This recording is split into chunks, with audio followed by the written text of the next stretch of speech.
So আমরা timing diagram continue করছি। আমরা দেখেছিলাম যে মেশিন সাইকেল যেটা consists of opcode fetch, memory read, memory write, IO write basically এগুলো হচ্ছে মেন।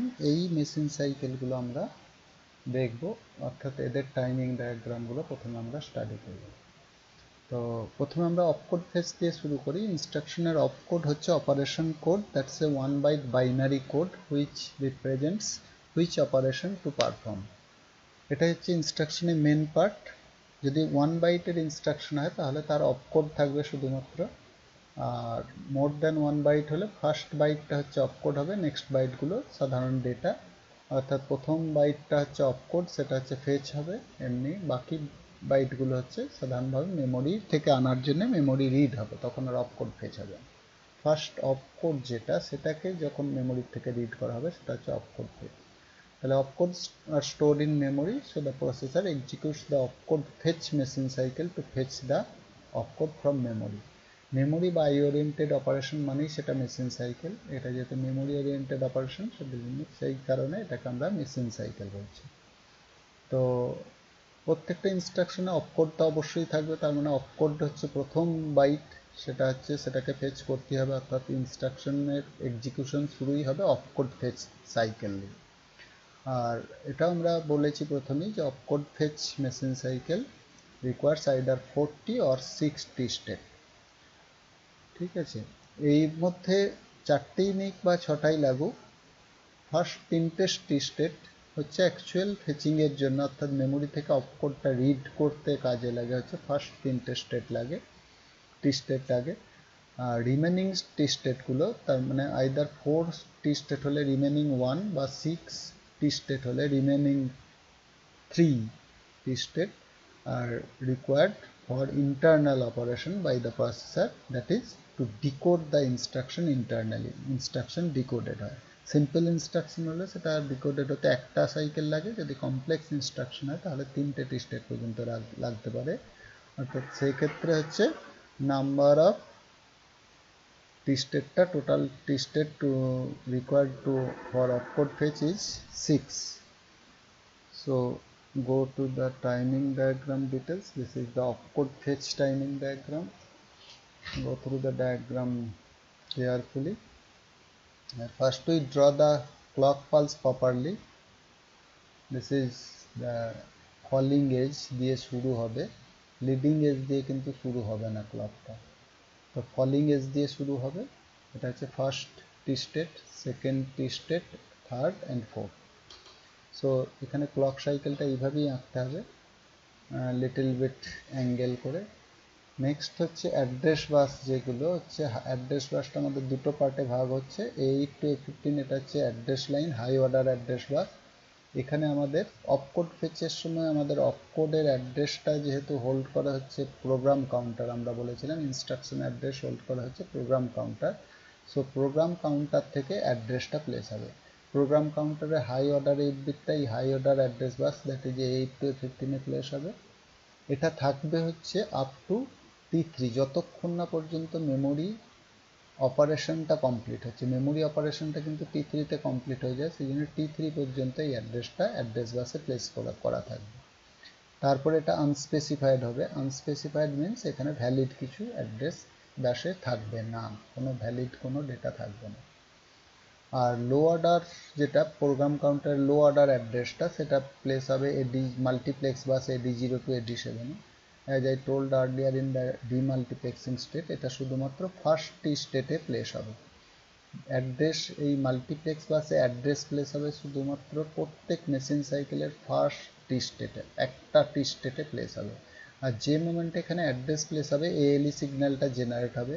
এই ALE সিগন্যালটা কি করবে, ALE সিগন্যালটা থ্রু ইউজ করে বাইরে একটা এক্সটার্নাল ল্যাচ সার্কিট থাকবে, যে ল্যাচ সার্কিটটা ওই যে এই অ্যাড্রেসটাকে একটা ল্যাচেতে সেপারেট করে নেবে, আটকে রাখবে।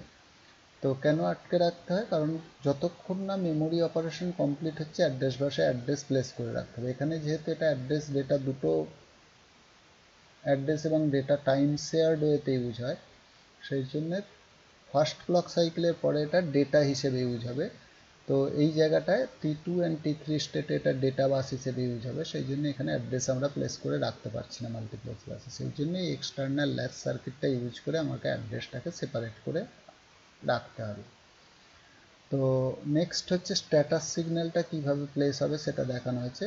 এখানে যেহেতু মেমোরি রিলেটেড অপারেশন, এটা IOM বার 0 হবে আর S1 S0 1 1 হয়, সেটা আমরা আগের লেকচারে দেখেছি একটা টেবিলে যে কোন মেশিন সাইকেলের জন্য স্ট্যাটাস সিগন্যাল কি হয়, ওখান থেকে আমরা পেয়ে যাব এটা IOM bar 0 S1 1 S0 1 for opcode phase. এবারে এখানে after placing the address in the address bus, the memory is ready to read. So second clock সাইকেলের শুরুতেই রিডটা অ্যাক্টিভেট হবে। অ্যাক্টিভেট হওয়া রিড বার, যেহেতু রিড বার সিগন্যাল, তার মানে অ্যাক্টিভেট হওয়া মানে 0 হবে। 1 ছিল, 1 থেকে 0 হবে। যে মোমেন্টে 0 হলো অ্যাক্টিভেট হলো রিড কন্ট্রোল সিগন্যালটা, তার মেমোরি থেকে ডেটা রিড হবে। রিড হতে একটু সময় লাগে, কিছুক্ষণ পরে রিড অ্যাক্টিভেট হওয়ার একটু পরেই মেমোরির ডেটা বাসে ডেটা অ্যাভেলেবেল হবে। সেটা কতটা পরে ডিপেন্ডস করছে মেমোরি স্পিডের উপরে, কতক্ষণ রিড হতে সময় লাগবে। এবার মেমোরি স্পিড যেহেতু ভ্যারি করে, সেই জন্য রিড কন্ট্রোল সিগন্যালটা T3 শেষ পর্যন্ত অ্যাক্টিভেট থাকবে। T2 শুরু থেকে T3 শেষ, মানে প্রায় দুটো ক্লক সাইকেল অ্যাক্টিভেট থাকবে, যাতে রিড অপারেশনটা মেমোরি থেকে কমপ্লিট হতে পারে। তো আফটার রিড ইনঅ্যাক্টিভেট হওয়ার সঙ্গে সঙ্গে ডেটা বাস থেকে কিন্তু ডেটা চলে যাবে। আর এখানে ডটেড লাইনস মিনস হচ্ছে এই জায়গাগুলো কিন্তু ভ্যালিড কোনো কিছু থাকে না এখানে, তার মানে কি রিড হলো, মেমোরির থেকে অপকোড যেটা সেটা রিড হলো, সেটা এখানে আমাদের ডেটা বাসেতে অ্যাভেলেবেল। ঠিক আছে, রিড কমপ্লিট হয়ে গেল থার্ড টি স্টেটে। এবার ফোর্থ টি স্টেট যেটা, এই জায়গাটায় ভ্যালিড কিছু, কোনো বাসে ভ্যালিড কিছু থাকে না। এখানে অ্যাড্রেস বাসে হচ্ছে হাই অর্ডার অ্যাড্রেস বাস আনস্পেসিফাইড, ডেটা বাসেও কিছু থাকছে না, ALEও 0, স্ট্যাটাস সিগন্যাল যা ছিল তাই আছে, রিড বার ইনঅ্যাক্টিভেট। তার মানে এখানটায় হয় কি, এখানে হচ্ছে ইনস্ট্রাকশনটা ডিকোড হয়। যে ক্ষেত্রে 6টা টি স্টেট লাগে, এখানে আমরা আরও 2টো টি স্টেট শুধুমাত্র ইনক্লুড করে দেবো, একইভাবে এগুলোকেই এক্সটেন্ড করে দেবো। আরও দুটো যে টি স্টেট এখানে আমরা অ্যাড করে দেবো, যার যে ইনস্ট্রাকশনের ক্ষেত্রে 6টা লাগে, সেখানে এই লাইনগুলোকেই জাস্ট এক্সটেন্ড করে দেওয়া, আর কোনো কিছু না। এখানে ডট এক্সটেন্ড হবে, এখানে এটা আনস্পেসিফাইডটা এক্সটেন্ড হয়ে যাবে বাকি দুটো টি স্টেট, আর এখানে এলিটা 0ই থাকবে, এখানে স্ট্যাটাস সিগন্যাল একই থাকবে, আর রিড বারটা ইনঅ্যাক্টিভিটি থাকবে বাকি দুটো ক্লক সাইকেল। সেইভাবে আমরা 6টা রাখতে পারি একই, বাকি দুটো ক্লক সাইকেলও ভ্যালিড কিছু হবে না। তো this is our opcode phase cycle. Next go to the memory read. Memory read মানে সাধারণ ডেটা যখন রিড হবে, অপকোড ছাড়া অন্য যে কোনো ডেটা যখন মেমোরি থেকে রিড হবে, সেটাকে মেমোরি রিড সাইকেল বলা হচ্ছে, মেশিন সাইকেল। এটা 3টে স্টেট নেয়, that is quite similar to opcode phase cycle, শুধুমাত্র T4 স্টেটটা এখানে থাকবে না। Go through this. Clock cycle is same. High order address বাসে হাই অর্ডার মেমোরি অ্যাড্রেস, যে লোকেশন থেকে মেমোরি রিড হবে সেই হাই অর্ডার মেমোরি অ্যাড্রেসটা প্লেস হবে হাই অর্ডারে।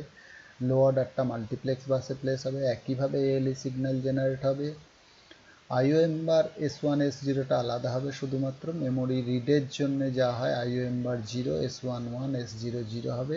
রিড বারটা সেকেন্ড ক্লক পালসের শুরুতে অ্যাক্টিভেট হবে, থার্ড ক্লক পালসের শেষ পর্যন্ত একইভাবে থাকবে। রিড অ্যাক্টিভেট হওয়ার একটু পরেই এখানে ডেটাটা অ্যাভেলেবেল হবে ডেটা বাসে। যে ডেটাটা আমরা রিড করতে চাইছি সেইটা মেমোরির থেকে রিড হয়ে ডেটা বাসেতে অ্যাভেলেবেল হবে। Okay, this is memory read cycle, আলাদা করে কিছু বলার নেই, quite similar to opcode fetch. Next go to the memory write cycle. এখানে হচ্ছে তো memory write operation যখন হবে, অর্থাৎ মেমোরিটা আমরা কোনো কিছু যখন রাখতে যাব তখন সেটা memory write operation হবে। এটাও 3টে স্টেপ নিয়ে কমপ্লিট হয়, this memory write machine cycle. And this is the timing diagram. Clock is same, T1 T2 T3. High order address বাসে memory address, high order memory address place করা হবে। Multiplex বাসে low order memory address place করা হবে। ALE signal generate হবে একই সঙ্গে একইভাবে। সেম IOM বার S1 S0টা হচ্ছে IOM বার 0 S1 0 S0 1 হবে ফর মেমোরি রাইট অপারেশনে, আমরা আগের টেবিলে দেখেছি যেটা, সেটাই থাকবে। আর এখানে এই জায়গাটায় কিন্তু এই ডট ডট ব্যাপারটা থাকবে না, কারণ হচ্ছে এখানে অ্যাড্রেস যখনই এখানে মাল্টিপ্লেক্স বাস থেকে প্রসেসর যখনই অ্যাড্রেস তুলে নেবে তার সঙ্গে সঙ্গেই ডেটা প্লেস করে দেবে সিপিইউ।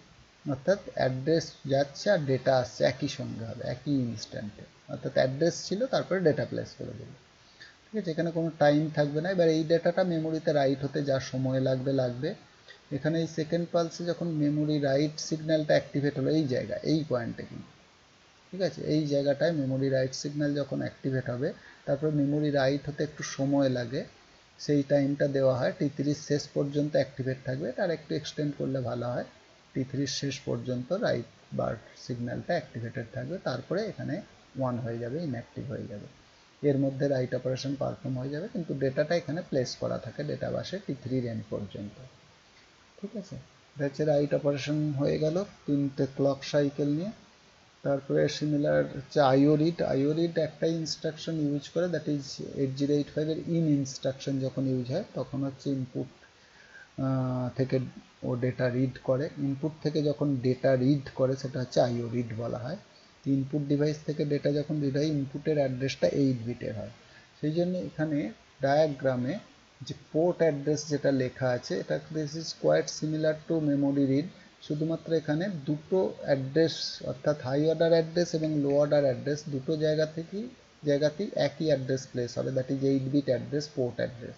অর্থাৎ এখানে যদি 80 প্লেস হয় এখানেও 80, এখানে যদি 20 প্লেস হয় এখানেও 20 প্লেস হবে, that is port address same হয়। হাই অর্ডার লো অর্ডারের সেম, কারণ 8 বিটের অ্যাড্রেস ইউজ করে ইনপুট আউটপুট ডিভাইস, সেই কারণে এই দুটো সেম হয়। তারপরে বাকি সমস্তটাই সেম। এখানে এএলই সিগন্যাল জেনারেট হবে, স্ট্যাটাস সিগন্যাল বদলে যাচ্ছে, যেহেতু আইও রিড হচ্ছে আইও এম্বার 1 S11 S00, আর রিড বার একইভাবে T2 শুরুতে অ্যাক্টিভেট হবে, T3 এন্ড পর্যন্ত থাকবে।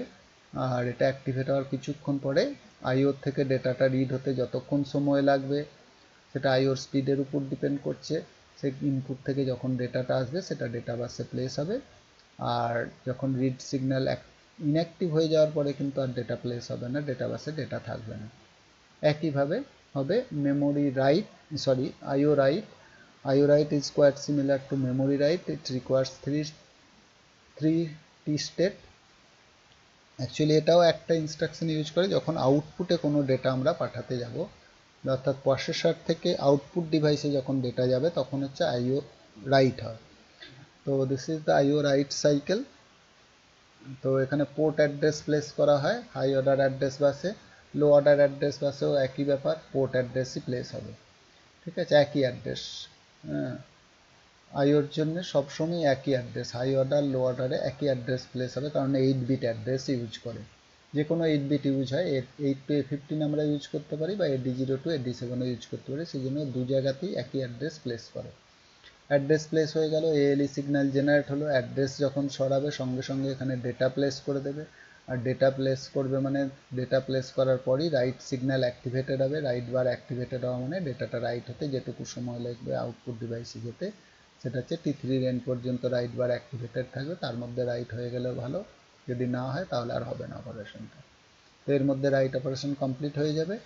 আর স্ট্যাটাস সিগন্যাল মেমোরি রাইটের জন্য যাওয়া হয় আইও এম্বার 1, S1 হচ্ছে 0, S0 হচ্ছে 1, এটা হবে। These are the machine cycles, major machine cycles of 8085. Next পরের লেকচারে আমরা কিছু এক্সাম্পল দেখব ইনস্ট্রাকশনের, ঠিক আছে। আজকের জন্য এটুকুই, থ্যাংক ইউ।